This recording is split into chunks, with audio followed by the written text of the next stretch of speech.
दूसरा अध्याय। दूसरे अध्याय में हताश बैठे अर्जुन को केशव प्रोत्साहित करते हैं, उसे संकोच और विषाद छोड़ अपना क्षत्रिय धर्म निभाने का आह्वान करते हैं। अर्जुन फिर अपना संदेह व्यक्त करता है और युद्ध लड़ने से इनकार करता है।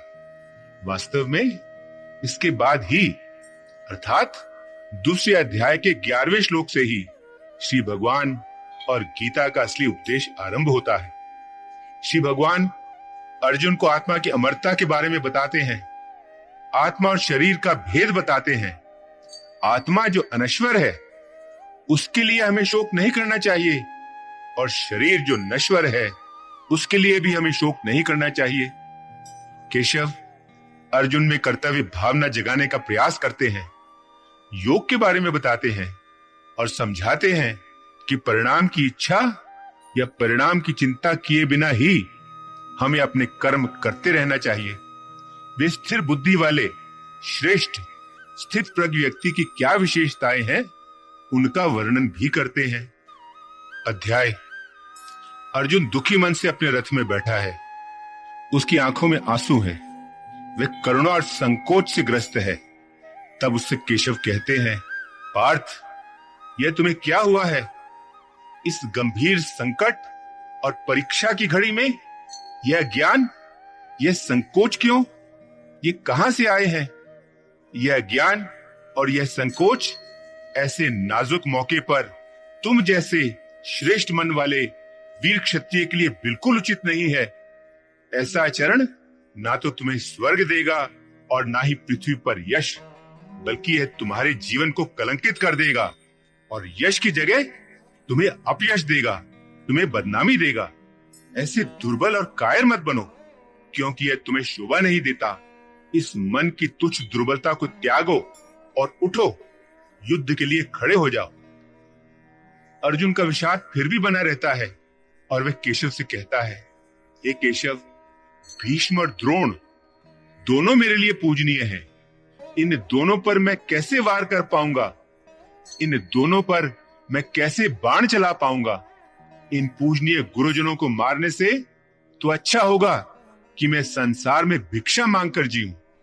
चाहे वे केवल अपने ही फायदे का सोच रहे हैं, फिर भी वे मेरे गुरु हैं और इन गुरुजनों को मारकर मैं उन सांसारिक सुखों का आनंद कैसे ले पाऊंगा जो इन दोनों के खून से रंगे होंगे।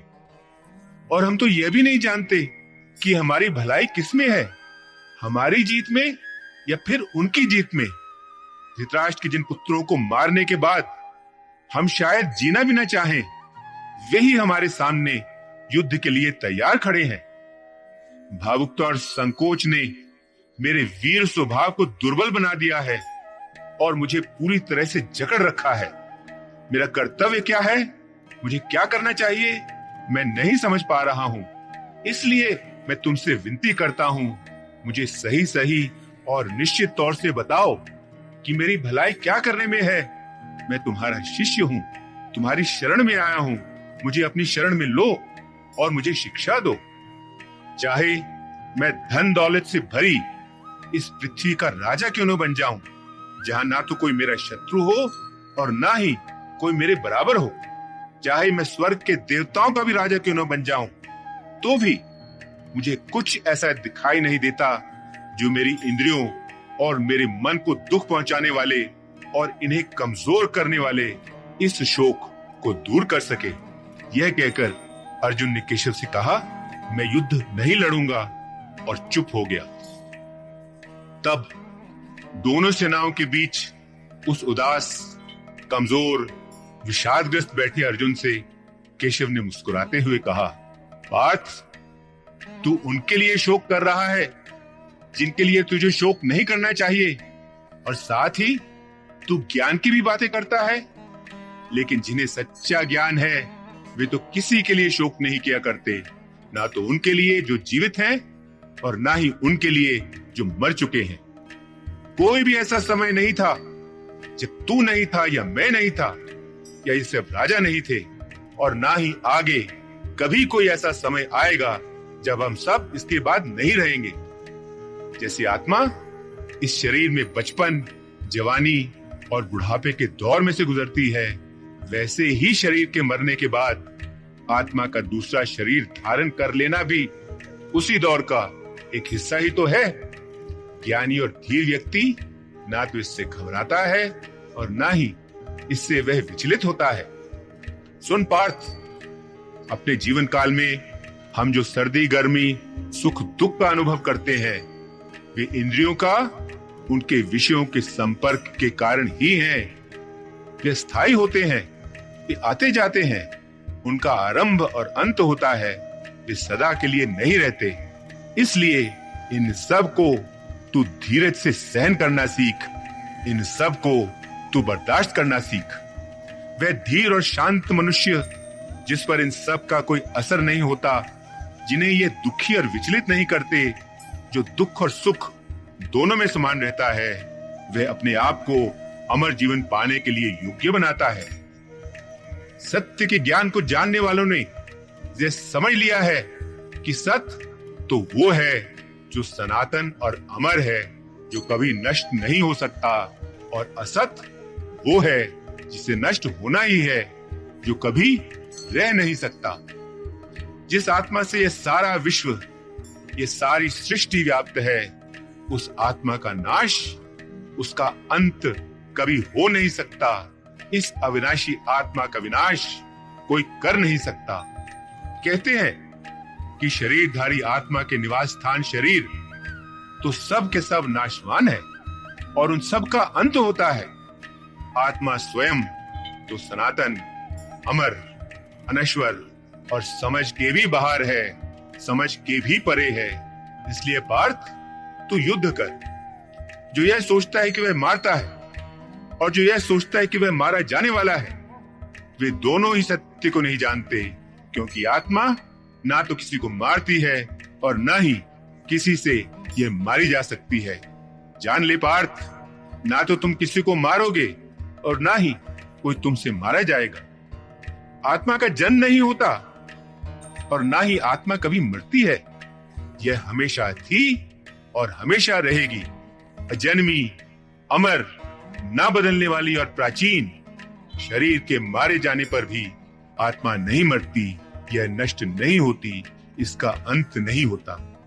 जो व्यक्ति यह जान लेता है कि आत्मा अनश्वर, सनातन, अमर, अजन्मी और अपार असीम है, ऐसा व्यक्ति कैसे किसी को मार सकता है या मरवा सकता है? जैसे कोई व्यक्ति अपने फटे पुराने कपड़े उतारकर दूसरे नए कपड़े पहन लेता है, वैसे ही यह शरीर धारण करने वाली आत्मा अपना पुराना शरीर छोड़कर दूसरा नया शरीर धारण कर लेती है। शस्त्र आत्मा को छेद काट नहीं सकते, आग इसे जला नहीं सकती, जल इसे गीला नहीं कर सकता और वायु इसे सुखा नहीं सकती। आत्मा को छेदा काटा नहीं जा सकता, इसे जलाया नहीं जा सकता, इसे गीला नहीं किया जा सकता और ना ही इसे सुखाया जा सकता है। आत्मा अमर है, सबके अंदर मौजूद है, यह स्थिर, अचल और सनातन है। आत्मा अव्यक्त है, यह दिखाई नहीं देती और उसका शब्दों या अन्य साधनों द्वारा वर्णन भी नहीं किया जा सकता। आत्मा ना बदलने वाली है और यह इंद्रियों की शक्तियों और कल्पना के भी परे है। इसलिए आत्मा को ऐसा जानते हुए, आत्मा को ऐसा समझते हुए तुझे शोक नहीं करना चाहिए। और यदि तू यह भी समझे कि आत्मा सदा जन्म लेती है और सदा मरती भी है, तो भी तुझे शोक नहीं करना चाहिए, क्योंकि जिसका जन्म होता है उसका मरना तय है और जो मर चुका है उसका जन्म लेना भी तय है। इसलिए जो होना ही है, जो अनिवार्य है और जिससे बचा ही नहीं जा सकता, उसके लिए तुझे शोक नहीं करना चाहिए। वैसे भी जन्म से पहले और मरने के बाद सभी प्राणी अप्रकट होते हैं और दिखाई नहीं देते। वे तो केवल बीच में ही, जन्म के बाद से मरने तक, जब तक वे शरीर धारण किए होते हैं तब तक ही वे दिखते हैं। ना वे जन्म से पहले दिखते हैं और ना ही वे मरने के बाद दिखते हैं। इसमें शोक करने की क्या बात है? कोई इस आत्मा को एक अद्भुत वस्तु के रूप में देखता है, कोई एक अद्भुत वस्तु के रूप में इसका वर्णन करता है, तो कोई एक अद्भुत वस्तु के रूप में आत्मा का श्रवण करता है, लेकिन फिर भी आत्मा को कोई जान नहीं पाता। इसे जान पाना बहुत कठिन है। सबके शरीर में रहने वाली आत्मा अमर है और इसे कभी भी मारा नहीं जा सकता। इसलिए पार्थ, तुझे किसी भी प्राणी के लिए शोक नहीं करना चाहिए और अपने कर्तव्य और अपने क्षत्रिय धर्म को देखते हुए भी तुझे ना तो घबराना चाहिए और न ही तुझे विचलित होना चाहिए, क्योंकि एक क्षत्रिय के लिए धर्म युद्ध लड़ने से बड़ा और कोई कर्तव्य नहीं है। वे क्षत्रिय भाग्यवान है जिन्हें संयोग से ऐसा युद्ध लड़ने का अवसर मिलता है। तेरा सौभाग्य है कि तुझे ऐसा धर्म युद्ध लड़ने का मौका मिल रहा है, जो युद्ध तेरे लिए स्वर्ग के द्वार खोल रहा है। ऐसा मौका तू मत खो, और यदि तू यह मौका गवा देगा और यह धर्म युद्ध नहीं लड़ेगा तो तू अपने कर्तव्य और यश दोनों से तो गिरेगा ही, साथ साथ तू पाप का भागी भी बनेगा और लोग हमेशा हमेशा के लिए तेरे इस अपयश की बातें कहा करेंगे। और तेरे जैसे सदा सम्मानित रहे और स्वाभिमानी व्यक्ति के लिए अपयश तो मौत से भी कहीं बढ़कर बुरा है। ये सामने खड़े बड़े बड़े योद्धा यह समझेंगे कि तू ऐन मौके पर डर के कारण युद्ध से हट गया, और जो लोग तेरा बहुत आदर करते थे वे ही तुझे बहुत छोटा समझने लगेंगे। तेरे शत्रु तेरे बल की निंदा करते हुए बहुत सी ना कहने वाली बातें कहेंगे। इससे बढ़कर दुख की और क्या बात हो सकती है। यदि तू युद्ध में मारा गया तो तुझे स्वर्ग मिलेगा, यदि तू जीत गया तो तू इस पृथ्वी का आनंद भोगेगा। इसलिए पार्थ, तू लड़ने का निश्चय कर ले और खड़ा हो जा। सुख दुख, लाभ हानि, जीत हार, इन सब को समान समझ और युद्ध के लिए तैयार हो जा। ऐसा सोचने से और ऐसा करने से तुझे पाप नहीं लगेगा। पार्थ, यह मैंने तुझे सांख्य अर्थात ज्ञान योग के मार्ग का ज्ञान बताया है। अब मैं तुम्हें निष्काम कर्म योग के मार्ग का ज्ञान और अर्थ समझाता हूँ, जिसे जानकर तू कर्म करता हुआ भी कर्मों के सभी बंधनों से छूट जाएगा। इस निष्काम कर्म योग के मार्ग में किए गए किसी भी कर्म का कभी नाश नहीं होता, ना ही इससे कभी कोई बाधा होती है और ना ही इससे कभी कोई अहित होता है। इस कर्म योग रूपी धर्म का थोड़ा सा आचरण, इस मार्ग पर चला हुआ छोटे से छोटा कदम भी मनुष्य की बड़े से बड़े भय से भी रक्षा करता है। इस कर्म योग के मार्ग पर चलने वाले, पक्के इरादे वाले, दृढ़ संकल्प वाले लोगों की बुद्धि तो एक ही होती है, अर्थात वह एक ही दिशा में केंद्रित भी होती है, जबकि अनिश्चित और चंचल मन वाले लोगों की बुद्धि एक न होकर अनेक शाखाओं में बटी होती है और उनके विचार भी बिखरे हुए और अनंत होते हैं।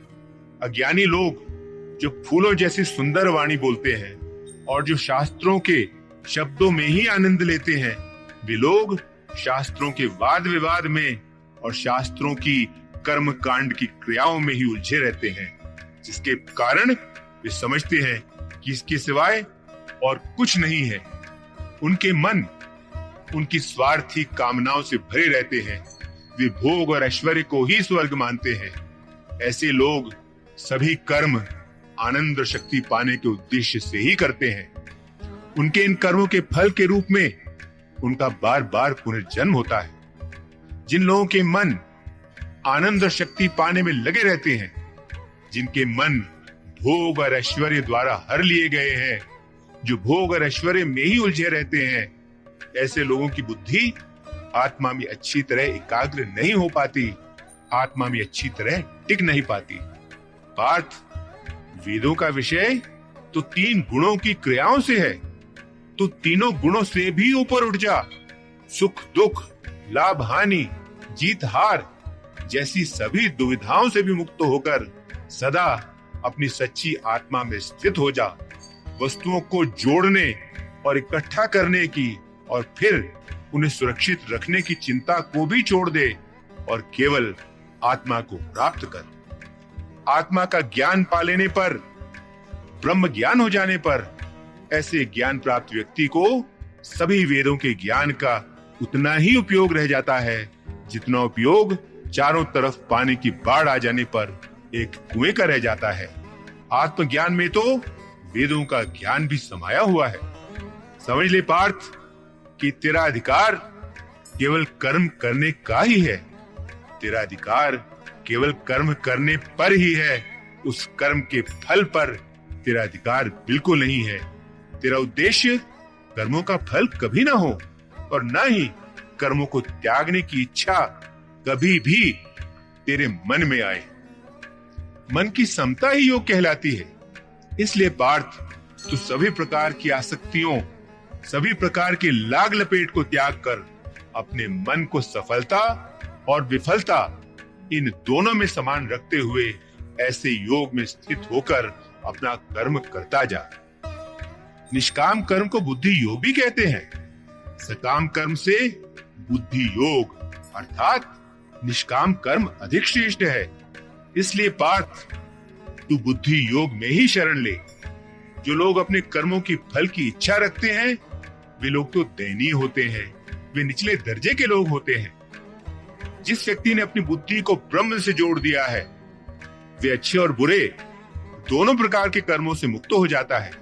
इसलिए तू योग में जुट जा। योग तो सभी कर्मों को कुशलता से करने का ही नाम है।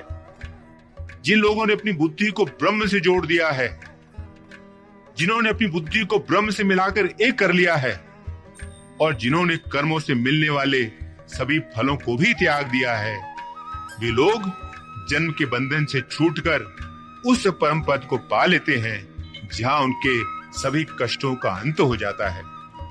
जब तेरी बुद्धि मोह के घने जंगल, मोह के दलदल को पार कर जाएगी, तब तू उस सब के प्रति उदासीन हो जाएगा जो कुछ तूने सुना है या जो कुछ तेरे लिए सुनने को अभी बाकी है। जब तेरी बुद्धि वेद शास्त्रों के शाब्दिक ज्ञान से ऊपर उठ जाएगी और आत्मा में स्थिर हो जाएगी, आत्मा में टिक जाएगी, तब तुझे योग प्राप्त हो जाएगा। तब तुझे आत्मा का दर्शन हो जाएगा। केशव के वचन सुनने से अर्जुन की बेचैनी कम हुई, वह कुछ शांत हुआ। उसमें और अधिक जानने की जिज्ञासा उठी और उसने केशव से पूछा, हे केशव, जिस व्यक्ति की बुद्धि स्थिर हो गई है और जिसने परमात्मा को पा लिया है, वह कैसा होता है? ऐसे स्थिर बुद्धि वाली व्यक्ति का उठना, बैठना, बोलचाल, उसका आचरण कैसा होना चाहिए? श्री भगवान उत्तर देते हैं, सुन पार्थ, जब मनुष्य अपने मन में उठने वाली सभी कामनाओं को त्याग देता है और जब उसकी आत्मा अपने अंदर ही संतुष्ट रहने लगती है, जब वह अपने आप में ही संतुष्ट रहने लगता है, तभी वह ठहरी हुई बुद्धि वाला या स्थिर बुद्धि वाला स्थित प्रज्ञ कहलाता है। जिस व्यक्ति का मन दुखों में बेचैन नहीं होता और जिसे सुखों में बहुत अधिक लालसा नहीं रहती, जो आसक्ति, भय और क्रोध इन सब से मुक्त हो गया है, ऐसा व्यक्ति श्रेष्ठ है और वही स्थिर बुद्धि वाला स्थित प्रज्ञ कहलाता है। जिसे किसी भी वस्तु के प्रति लगाव या आसक्ति नहीं है, जो अच्छे को पाकर खुश नहीं होता और जो बुरे को पाकर दुख नहीं मानता, उसी की बुद्धि पक्की तरह स्थित होती है। जो व्यक्ति इंद्रियों के विषयों से अपनी इंद्रियों को वैसे ही खींच लेता है जैसे कछुआ अपने सारे अंगों को अपने खोल के अंदर खींच लेता है, उसी की बुद्धि ज्ञान में दृढ़ता से स्थिर होती है, उसी की बुद्धि ज्ञान में ठहर जाती है। शरीरधारी जीव भले ही विषय भोग को त्याग दे, भले ही वह विषय भोग से निवृत्त हो जाए, लेकिन उन विषयों को भोगने की लालसा उसके मन में कहीं न कहीं बनी ही रहती है। वह लालसा उसके मन में कहीं न कहीं दबी रहती है। भगवान के दर्शन हो जाने पर वह लालसा भी उसके मन से मिट जाती है। पार्थ, मनुष्य भले ही विवेकशील हो और वह पूर्णता पाने के लिए, परम गति पाने के लिए लगातार कोशिश करता रहे, फिर भी उसकी बलवान इंद्रियां उसके मन को जबरदस्ती विचलित कर ही देती हैं। इसलिए उन सब इंद्रियों को वश में करके मेरे परायण होकर, मेरे साथ जुड़कर, मुझ में ध्यान लगाकर योग में स्थिर रहना चाहिए, क्योंकि जिस व्यक्ति की इंद्रियां उसके वश में है, उसी की बुद्धि दृढ़ता पूर्वक मजबूती से स्थित रहती है, मजबूती से टिकी रहती है। जब कोई मनुष्य अपने मन में इंद्रियों के विषयों का ध्यान करने लगता है, जब वह उनके बारे में सोचने लगता है, तब उसके मन में उन विषयों से लगाव हो जाता है। लगाव से इच्छा उत्पन्न होती है और इच्छा से क्रोध उत्पन्न होता है। क्रोध से मूढ़ता उत्पन्न होती है। मूढ़ता मनुष्य की स्मृति को नष्ट कर देती है। स्मृति के नष्ट होने से बुद्धि का नाश हो जाता है, और बुद्धि का नाश हो जाने से तो व्यक्ति ही नष्ट हो जाता है। परंतु अनुशासित मन वाला मनुष्य, जिसने अपनी इंद्रियों को अपने वश में किया हुआ है, वह लगाव और द्वेष इन दोनों से मुक्त होकर इंद्रियों के विषयों में विचरण करता है, उन्हें भोगता है। ऐसा मनुष्य आत्मा की पवित्रता, आत्मा की शुद्धता को प्राप्त कर लेता है, और आत्मा की उस पवित्रता, उस शुद्धता से उसके सभी दुखों का अंत हो जाता है। ऐसे विशुद्ध आत्मा वाले व्यक्ति की बुद्धि बहुत जल्दी आत्मा की शांति में स्थित हो जाती है, आत्मा की शांति में टिक जाती है। असंयत व्यक्ति में स्थिर बुद्धि नहीं होती। असंयत व्यक्ति में बुद्धि को एकाग्र करने की शक्ति भी नहीं होती। जिसमें एकाग्रता नहीं है, उसे शांति नहीं मिलती, और जिसे शांति नहीं है, उसे सुख भी नहीं मिल सकता। ऐसे व्यक्ति को सुख मिलना असंभव है। जब मन भटकती इंद्रियों के पीछे भागता है, तब वही इंद्रियां मनुष्य के मन को और उसकी समझ को वैसे ही हर लेती हैं, जैसे जल में चलने वाली नौका को तेज हवा उसके सही रास्ते से भटकाकर उसे बहा ले जाती है। लेकिन जब मनुष्य अपनी इंद्रियों को उनके विषयों से सभी ओर से और सब प्रकार से दूर खींच लेता है, तभी उसकी बुद्धि दृढ़ता से स्थिर होती है। सभी प्राणियों के लिए जब रात होती है, उसमें संयमी जागता रहता है, और सभी प्राणियों के लिए जो जागने का समय है, वह ऐसे संयमी के लिए रात होती है।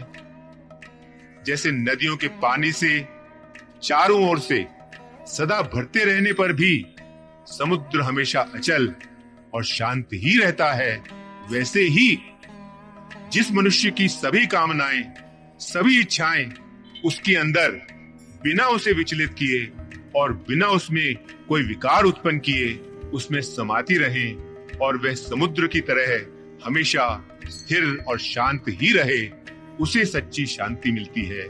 पर जो इच्छाओं के पीछे भागता रहता है, उसे शांति कभी नहीं मिलती। शांति मनुष्य को तभी मिलती है जब वह सभी इच्छाओं को त्याग देता है, जब वह लालसा को मिटाकर कर्म करता है, जब उसे किसी भी वस्तु से लगाव या आसक्ति नहीं रहती, और जब उसमें अहंकार की भावना भी नहीं रहती। पार्थ, यह दिव्य दशा है, ब्रह्म को प्राप्त कर लेने की स्थिति है। जो इसे एक बार प्राप्त कर लेता है, वह फिर कभी मोह में नहीं पड़ता, वह फिर कभी मोह के बंधन में नहीं बनता। इसमें स्थित रहकर मनुष्य मृत्यु के समय परमात्मा के परम आनंद ब्रह्म निर्वाण को प्राप्त कर लेता है। दूसरा अध्याय समाप्त। ओम शांति शांति शांति। ओम।